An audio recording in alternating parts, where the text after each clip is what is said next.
Bonjour et bienvenue à ma présentation.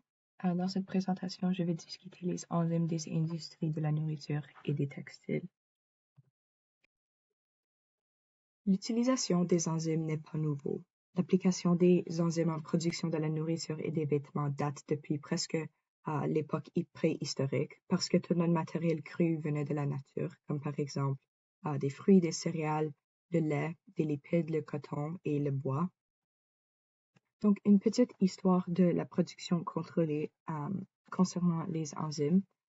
L'année même en 6000 avant l'ère commune, les enzymes étaient employés envers diverses productions, comme par exemple le fromage, le pain, la bière et le vin. Et dans les années 1930 et surtout après la Deuxième Guerre mondiale, il y avait une explosion dans l'exploration des polymères, comme par exemple le nylon est accepté globalement comme un matériel révolutionnaire qui a remplacé le soie dans les bas pour les femmes et aussi les poils de sanglier dans les brosses à dents. Il y avait aussi l'exploration d'autres fibres synthétiques, comme par exemple le spandex, le polyestre, le vinyle. Et il est à noter que tous ces matériaux sont faits à base de pétrole, ou c'est-à-dire une source de carbone qui venait du sol. À cette époque, on a voulu remplacer le naturel avec le synthétique, ce qui a dominé la production textile globalement, mais maintenant c'est l'opposé dans les années plus récentes. Nous sommes plus conscients que les sources de carbone qui proviennent du sol ne seront pas suffisantes. Et donc, depuis les années 1990, on a la mentalité de remplacer le synthétique par le naturel et par d'autres sources renouvelables du carbone. Comment obtient-on des enzymes qu'on utilise en industrie? Naturellement, les enzymes ne sont pas produites en quantité suffisante, donc il faut sélectionner la bonne souche et en produire pour avoir des quantités commerciales suffisantes. Des exemples de genres de micro-organismes qui sont communément utilisés pour produire des enzymes et des protéines extracellulaires sont, par exemple, le genre Aspergillus, Trichoderma, Streptomyces et même les bactéries Bacillus. Donc, pourquoi est-ce qu'on voudrait utiliser des enzymes en alimentation? Les enzymes ont les mêmes attributs de catalyseurs chimiques général, mais en plus, ils ont une production catalytique élevée et une très haute spécificité pour leur substrat, et ils requièrent des conditions de travail doux et pas trop exigeants, plus proches à l'état physiologique, disons. La majorité des enzymes de cette industrie sont utilisées via la fermentation des microbes. Et quelques exemples d'applications comptent les alcools, où on peut utiliser des lactases pour enlever la couleur non voulue des alcools. Dans la bière, où on utilise des enzymes protéolytiques pour donner une meilleure pureté et un meilleur impact sur le goût. Des pectinases, par exemple, dans le thé, qui séparent la masse cellulaire du thé et ça fait qu'on a une infusion plus rapide lorsqu'on utilise le produit final. Peut-être des huiles aussi, concernant des huiles comme l'huile de coco, d'olive, d'amande. Habituellement, l'extraction de l'huile suit des étapes impliquant des produits chimiques d'hexane, mais en utilisant des enzymes pectinolytiques qui dégradent et assouplissent les parois cellulaires et les autres composants structuraux des cellules, on peut améliorer la qualité de l'huile et donner une meilleure préservation des huiles à long terme. On peut aussi parler de la farine, où on utilise des amylases pour accélérer la formation de la pâte, assouplir l'organisation interne du pain et améliorer la préservation du pain à long terme. Un autre exemple pourrait être la viande et l'industrie concernant la viande. On peut utiliser des enzymes pour améliorer le goût, l'odeur et la texture de la viande. Par exemple, la papaïne qu'on utilise pour donner un meilleur goût, une meilleure texture et une meilleure couleur à la viande. Un exemple d'un produit obtenu presque entièrement par fermentation est le corn. Celui-ci est composé d'une mycoprotéine, c'est-à-dire le produit est très riche en protéines. C'est une biomasse essentiellement produite par Corn Foods et qui utilise le le champignon Fusarium venenatum O3-5. Dans l'industrie laitière, par exemple, on utilise le rennet, qui est un mélange d'enzymes qui proviennent originellement des estomacs des ruminants, dont des enzymes importants sont la rénine et la chymosine, qu'on voit dans l'image à la droite en haut. La chymosine agit sur la caséine, une caséine qu'on voit en bas, est une protéine du lait qui est relativement hydrophobe et est suspendue dans le lait comme des particules qu'on appelle des micelles. Les parties hydrophiles, le kappa-caséine, une des protéines composantes de la caséine, sont à l'extérieur de ces micelles. L'action de la chymosine dans ce contexte est de briser les interactions entre les régions hydrophobes à l'intérieur et les régions hydrophiles de la caséine, c'est-à-dire la kappa-caséine. Et donc, sous l'action de cette enzyme, les régions hydrophobes se lient en matrice et elles referment la phase liquide du lait, comme vu dans l'image ici à droite en bas. D'autres enzymes dans le rennet incluent la pepsine, la lipase, parmi d'autres enzymes. Un exemple d'une autre enzyme qu'on utilise dans l'industrie laitière, non inclus dans le rennet, c'est par exemple la catalase pour éliminer le peroxyde d'hydrogène qu'on a utilisé en excès pour détruire des pathogènes, et aussi la lactase qui traite l'excès de lactose dans le lait.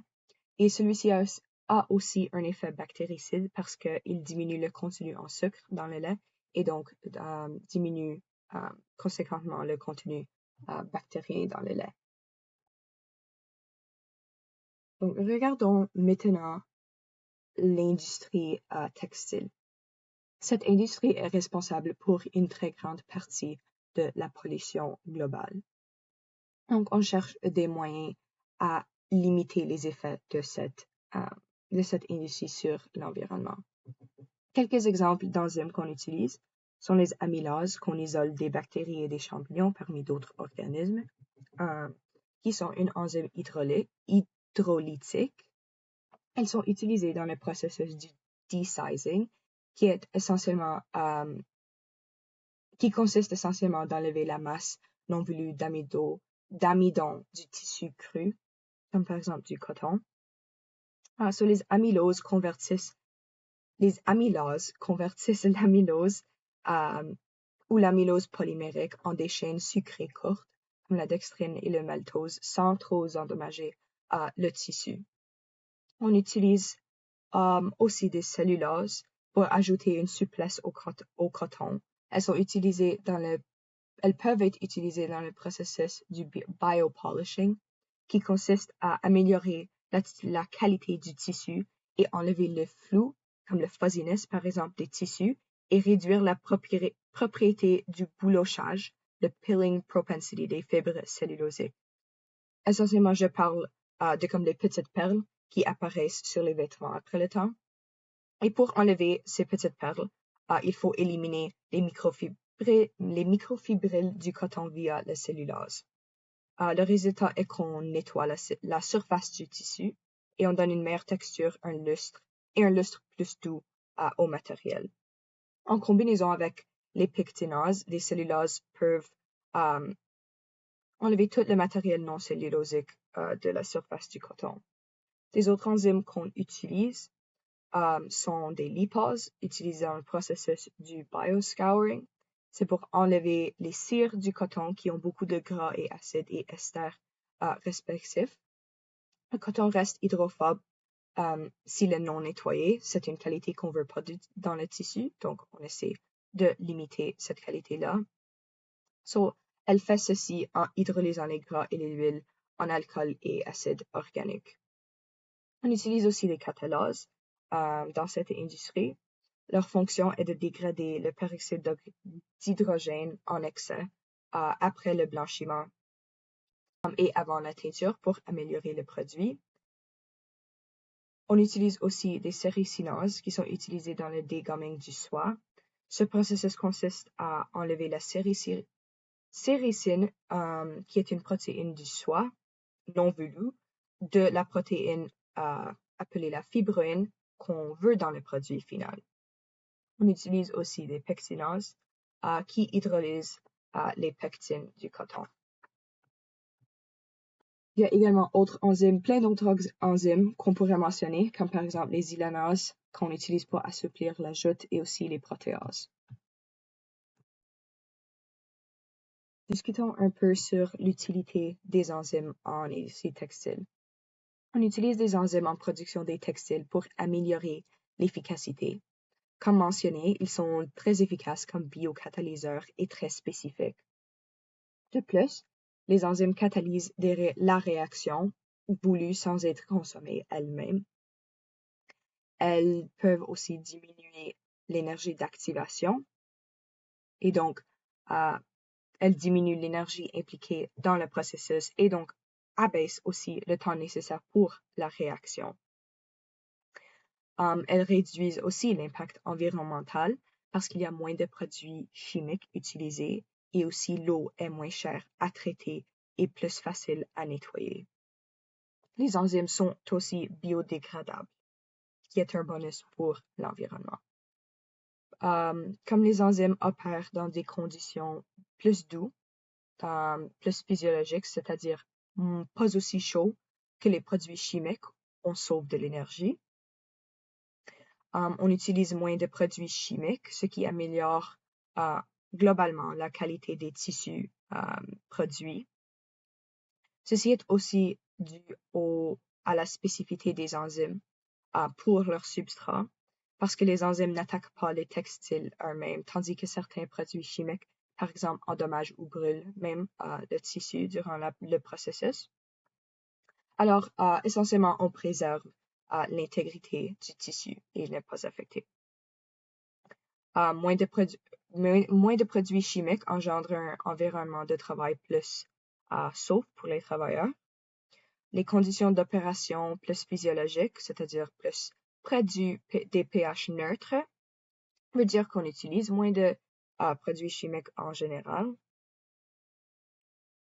Et pour cette même raison, les enzymes sont plus faciles à contrôler parce qu'ils fonctionnent seulement en des conditions optimales.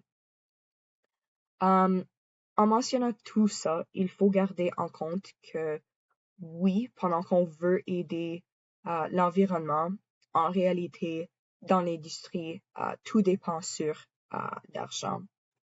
Et remarquez que j'ai fait ce diagramme pour qu'il converge vers le facteur décisif ultime qui est l'argent. Il ne faut pas oublier que c'est l'industrie quand même. Regardons un exemple en détail, qui est le blanchiment. C'est un processus dans lequel on utilise habituellement, si on utiliserait des enzymes, des lacases et des peroxydases. Dans le coton cru, il existe des flavonoïdes qu'on croit qui sont majoritairement responsables pour la coloration, donc on veut les éliminer. On utiliserait habituellement le peroxyde d'hydrogène à pH très haut, alcalin, et à de très hautes températures. Le problème avec ce processus est que les réactions radicales avec ces agents de blanchiment vont diminuer le taux de polymérisation dans le tissu, ce qu'on ne veut pas parce que ça induit des dommages au tissu. Et conséquemment, il faudrait beaucoup d'eau pour rincer tous ces produits chimiques qu'on utilise. Une solution, évidemment, est d'utiliser des enzymes et de cibler juste les choses qui colorent le coton. Par exemple, les flavonoïdes. Il y aura comme résultat moins de gaspillage d'eau, de rinçage, moins d'utilisation de produits chimiques et moins de dommages au matériel aussi. Une telle enzyme qu'on pourrait utiliser est la lacase, qui est proposée dans cet article de recherche par Pereira et son équipe. Cette enzyme contient 3 sites ions cuivre capables d'oxyder les phénols et amines aromatiques et en ce faisant, réduit un oxygène moléculaire en eau. 2 lacases ont été isolées d'un champignon Trametes hirsuta en Autriche, une de 60,7 kDa et l'autre de 51 kDa. L'enzyme 60,7 kDa a été isolé et purifié, et des essais d'oxydation ont été faits avec des concentrations variées de la rutine hydrate, morine, la flavone, lutéoline, apigénine et la quercétine qu'on voit dans l'image ici à la gauche en bas. Donc essentiellement, l'expérience voyait des échantillons de coton de 1 gramme lavés et séchés qui ont été traités avec la lacase. Les contrôles dans cette expérience avaient 0 lacase et un autre groupe avait une lacase désactivée, et le blanchiment sur ces échantillons était observé avant et après le traitement. On a observé enfin qu'après l'oxydation avec la lacase, qui a en premier lieu on a observé après une oxydation avec la lacase qui en premier lieu a diminué le taux de blancheur dû aux oxydations, mais on a observé que la blancheur globalement a augmenté de 8,5% plus comparé au contrôle sans enzyme après un lavage subséquent avec le peroxyde d'hydrogène. Donc, comme conclusion, les auteurs proposent que l'utilisation de la lacase améliore le blanchiment et ou diminue le taux du peroxyde consommé. Ils ont aussi observé que les conditions ont affecté les résultats, par exemple une agitation de la solution et un ajustement au volume de la solution. Aussi, une petite description de la structure de la lacase du Trametes hirsuta. Cette enzyme, sa fonction est de catalyser la réduction de 4 électrons provenant des substrats organiques ou inorganiques, comme par exemple ici les flavonoïdes, et de réduire une molécule d'oxygène. Donc, celle-ci a 3 domaines avec certaines structures secondaires qu'on a pu isoler, qu'on a pu étudier. Chaque domaine a un feuillet bêta de cette enzyme spécifiquement. Regardons un peu les détails du site actif de cette enzyme. Il a un site mononucléaire T1 composé d'un ion de cuivre qui est utilisé pour oxyder le substrat, et celui-ci se retrouve dans la pochette entre le domaine 2 et 3. On a aussi un groupement trinucléaire ou un cluster trinucléaire, comme on dit en anglais, de type T3 et T2. Et celui-ci, tandis qu'on ne connaît pas exactement son fonctionnement, réduit l'oxygène et se trouve dans la cavité de la domaine, des domaines 1 et 3. Cette enzyme a aussi des sites de coordination O1 qui est presque au centre, O2 et O3 se trouve entre les cuivres, avec O3 étant mi-chemin entre deux des ions cuivre. Ça peut sembler un peu comme un paradoxe, mais les mêmes choses qui rendent les enzymes utiles peuvent aussi poser des difficultés, comme le fait par exemple qu'ils sont sensibles au pH, sensibles à l'humidité, aux contaminations. Elles coûtent cher, mais j'aimerais préciser ici que c'est pour les compagnies développées qui sont très bien équipées en laboratoire ou dans cette industrie qui pourraient adopter ce changement. Et oui, pour eux, c'est moins cher. Mais pour les producteurs, par exemple, des pays sous-développés, l'atteinte des conditions optimales nécessaires pour l'utilisation des enzymes pour la biotransformation à grande échelle est peut-être pas réaliste. Donc, attention avec ce point. Et aussi, un défi pourrait être que les enzymes sont moins perméables.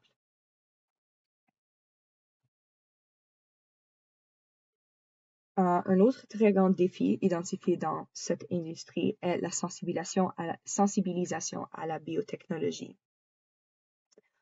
Cette industrie est identifiée comme un secteur où l'opportunité est très élevée, mais la conscience en technologie et biotechnologie est assez basse, ce qui est très malheureux.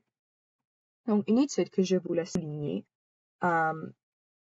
c'est celui de Bastow et al. Certains disent, comme j'ai listé, que l'enzyme surtout la lacase qu'on vient juste de discuter, ne pénètre pas aussi profondément dans le tissu que les traitements chimiques, par exemple, avec les peroxydases, surtout concernant des processus comme le blanchiment.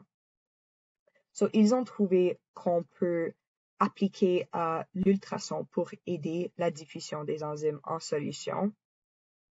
On a trouvé qu'une augmentation d'activité est proportionnelle avec une augmentation de l'intensité. Cette étude a aussi trouvé que le PVA à 10% dans la solution a aidé les enzymes à mieux fonctionner. Et il propose que ceci est parce que l'eau dénature la protéine et que les molécules de PVA aident à structurer l'eau. So, j'aime cet exemple parce que ça démontre qu'il y a des moyens à minimiser ces limitations. Discutons aussi des bioplastiques et des biomatériaux ou biotissus, qui est essentiellement l'utilisation des enzymes dans le contexte de la fermentation pour créer des tissus. Le principe derrière ceci est qu'au niveau moléculaire, chaque textile est fait de carbone. C'est juste une différente organisation de carbone qui fait des différents textiles. Le problème aujourd'hui, comme mentionné au début, lorsqu'on discutait l'historique, c'est notre source de carbone qui couramment provient majoritairement du sol et n'est pas renouvelable. On dit que ces plastiques sont non seulement neutres en émissions de carbone, mais parce qu'ils séquestrent le carbone, comme par exemple les algues qui séquestrent le CO2 marin. Ces plastiques peuvent stocker en effet le carbone de l'environnement. Ils sont ainsi non seulement carbon neutral, mais carbon negative. Donc, on a réalisé qu'on peut faire des plastiques, des polymères d'origine naturelle, par exemple des algues. On peut aussi faire des bioplastiques à partir des champignons, desquels on utilise le mycélium. On peut même faire du cuir avec le mycélium des champignons. Un de mes articles va discuter de ça. On peut aussi isoler de la cellulose à partir des bactéries et certains types de bactéries peuvent synthétiser des feuilles entières de cellulose qu'on peut récolter et ensuite utiliser pour faire une laine ou des fibres qui sont similaires au coton. Pour finir, j'aimerais juste parler d'une enzyme utilisée en recyclage. Et je crois que ceci est important dans le contexte de l'industrie textile, car les plastiques non biodégradables peuvent être incorporés dans de nouveaux textiles, ce qui aidera à changer le modèle linéaire, essentiellement on achète et on jette, de consommation à un modèle circulaire où on achète et le carbone de ces produits est recyclé dans d'autres produits. Donc, une étude a trouvé que l'organisme Ideonella sakaiensis est une bactérie qui peut dégrader le polyéthylène terephthalate ou le PET. Et le PET est un polyester qu'on utilise comme plastique des textiles. So, cette bactérie et ses enzymes dégradent en monomère le PET mieux que n'importe quel autre organisme connu à date, ce qui permet de le recycler dans l'industrie textile. So, elle a deux enzymes majoritairement responsables pour ce processus, la PET hydrolase, PETase, et la mono-2-hydroxyéthyl acide terephthalique hydrolase, MHETase, qui peuvent transformer le PET en acide terephtalique, le TPA, ou l'éthylène de glycol, EEG. So, ce qui est bien au sujet de cet organisme, c'est que ça peut s'attaquer aux macro et aux nanoparticules. Ceci est très bien pour des systèmes d'eau douce, mais cet organisme ne peut pas travailler dans de l'eau saline, comme par exemple dans les mers. Donc, on peut insérer ce gène pour cette enzyme, la PETase, dans un organisme eucaryote, le Phelodactylum tricornutum, qui est un organisme photosynthétique marin. Donc, pour caractériser un peu cette enzyme, la ISPETase native est une alpha-bêta hydrolase. Elle a un domaine bêta central formé de 9 brins bêta entourés de 7 hélices, les hélices 1 à 7. Son lieu de liaison de substrat est plutôt hydrophobe et se situe en haut ici dans l'image où se trouve le dessin chimique en orange. Pour regarder un peu plus en détail son site catalytique, c'est composé de la sérine 160, l'histidine 237 et l'aspartate 206 qui forment un triade catalytique. Cette enzyme a aussi un trou oxanion d'atomes fait des résidus de tyrosine et de méthionine qui aident à stabiliser l'intermédiaire durant la réaction. Donc, c'est tout pour ma présentation. Merci d'avoir écouté.